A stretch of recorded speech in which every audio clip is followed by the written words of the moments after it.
Hi, today I will present you a paper titled Anomaly VFM, Transforming Vision Foundation Models into Zero-Shot Anomaly Detectors. This was accepted to CPR 2026. Before I delve into the method, I will touch upon the problem setup. First of all, what even is anomaly detection? This means we are trying to find abnormal regions on the image. More specifically, we are dealing with the field of industrial inspections, which means we are trying to detect defects such as a scratch, stain, or crack on top of the objects. Some such examples can be seen on the right. And why do we call them zero shot? Well, because we haven't seen the target object category during training. This means we have to create models that can detect defects even on objects that were never seen before. So how do the current methods do it? Well, they use the same outline. They use CLIP as a backbone and use learnable text prompts to encode general notions of normality and abnormality. But due to them using text, this means that they are constrained only to models that also have aligned text encoders. This regarding pure vision foundation models. Of course, this leads us to the natural question. Can we do this without text? To answer this question, we first observe what currently limits pure vision foundation models. The first problem lies in the limited data diversities. As the current datasets have a limited number of objects and backgrounds, this leads to a high number of the same object background combinations. As a result, the vision foundation models overfit to these combinations and do not work outside it. The other one was the current overly shallow adaptations, meaning that the features are not adapted for the downstream task, leading to worse performance. To solve the first problem, we have to fix the data diversity.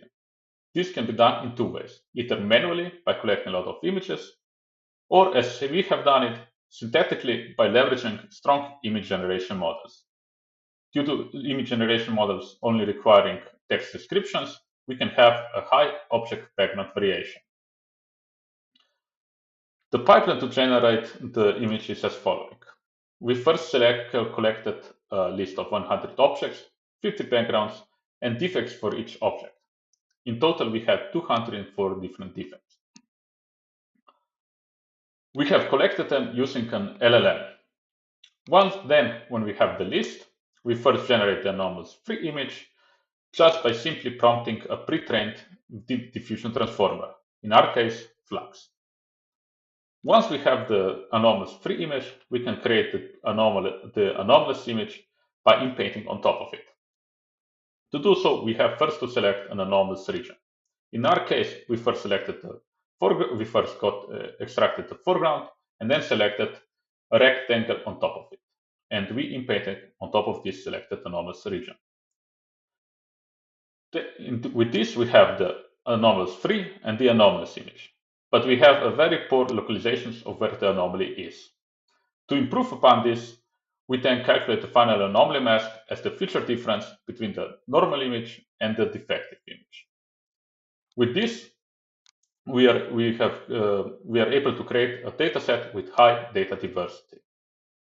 To fix the second problem, we first add LoRa inside each attention block, and then we add an anomaly decoder and predictor that is lightweight to keep the total number of parameters as small as possible, making the model as fast as possible. And even more importantly, due to such a design and the generality of adding it into the attention block, we are able to apply this to any transformer VFM. We have then gone and explored whether this generates to different vision foundation models. We used three most known, currently most used vision foundation models, and with all of them, the story is the same. The increase comes in both image level and pixel level. More specifically, compared to previous methods, Anomaly VFM improves by 3.3 percentage points in image level AUROC and 0.9 percentage points in pixel level AUROC. Even more, Anomaly VFM is able to detect anomalies, able to pinpoint anomalies more accurately than previous method and detect them in places that the previous methods have failed. Due to our lightweight design, Anomaly VFM requires only a fraction of the time to generate a prediction for each image. And more importantly, we train only 10% of the parameters of the total backbone. Due to such good performance in the zero-shot domain, we have asked ourselves, can we use it as a backbone in previous methods? To do so, we took an off-the-shelf standard anomaly detection method and replaced its feature extractor with the pre-trained Anomaly VFM.